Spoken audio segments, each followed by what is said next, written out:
কেনাকাটা করার সময় কেভিন দেখল এক মহিলা বারবার তার ট্রলিতে জিনিসপত্র ভরছেন। শুরুতে বিষয়টা তার কাছে স্বাভাবিকই লাগছিল, কিন্তু যখন সে বাড়ি ফিরল তখন সম্পূর্ণভাবে হতবাক হয়ে গেল। সে দেখল সেনাবাহিনী তার পুরো বাড়ি ঘিরে ফেলেছে।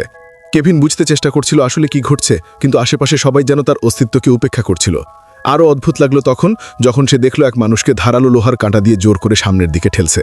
ঠিক তখনই সৈন্যরা সবার দিকে চিৎকার করে বলল, পেছনে সরে যাও। কেভিন তখন খেয়াল করল যাকে জোর করে টেনে নিয়ে যাওয়া হচ্ছে সে আর কেউ নয়, তারই প্রতিবেশীকে কোয়ারেন্টিন জোনে নিয়ে যেতে দেখে কেভিন আতঙ্কে দৌড়ে বাড়ি ফিরে এলো। কিন্তু পরের দিন ভোরে সে পুরো জেগে ওঠেনি। ঠিক তখনই তার স্ত্রী আন্নার ফোন এলো। গম্ভীর কণ্ঠে আন্না তাকে বলল, যাই হোক, তুমি বাইরে বেরোবে না।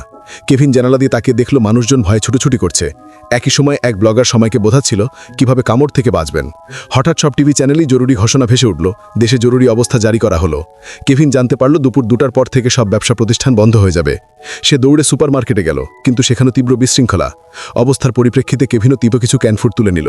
ঠিক তখন সে নিচে পড়ে থাকা এক টুকরো ব্রেড তুলতে ঝুঁকল, কিন্তু হঠাৎ এক বৃদ্ধ লোক সেটা কেড়ে নিয়ে দৌড়ে পালালো। কেভিন হতবাক হয়ে দাঁড়িয়ে রইল। তার কাছে এখন মাত্র 2টি ক্যানফুটি বাকি। হঠাৎ আকাশে ফাইটার জেট উঠতে দেখে কেভিন পাশের পেট্রোল পাম্পে ঢুকে গেল। এখন তার মনে দৃঢ় বিশ্বাস জন্মালো এটা কোনো সাধারণ ঘটনা নয়। সে বের হতে যাচ্ছিল, ঠিক তখনই এক পুলিশ সদস্য আতঙ্কে ছুটে তার দিকে আসতে লাগলো।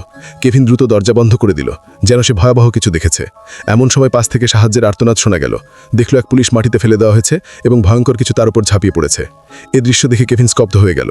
সে হাতে একটি লাঠি তুলে নিল এবং সাহায্য করতে এগোতে যাচ্ছিল। ঠিক তখনই এক মিউটেন্ট দানব সোজা তার দিকে ঝাঁপিয়ে এলো। সৌভাগ্যবশত কেভিন তাকে কোনো মতে ঠেলে দূরে সরিয়ে দিল। কিন্তু এখন পেট্রোল পাম্পের ভেতরে থাকা আরেক পুলিশও রূপান্তরিত হতে শুরু করেছে। যে পুলিশটি মাটিতে পড়েছিল সে কেভিনের পথ আটকে দিল। ঠিক সেই মুহূর্তে কেভিন বুঝে গেল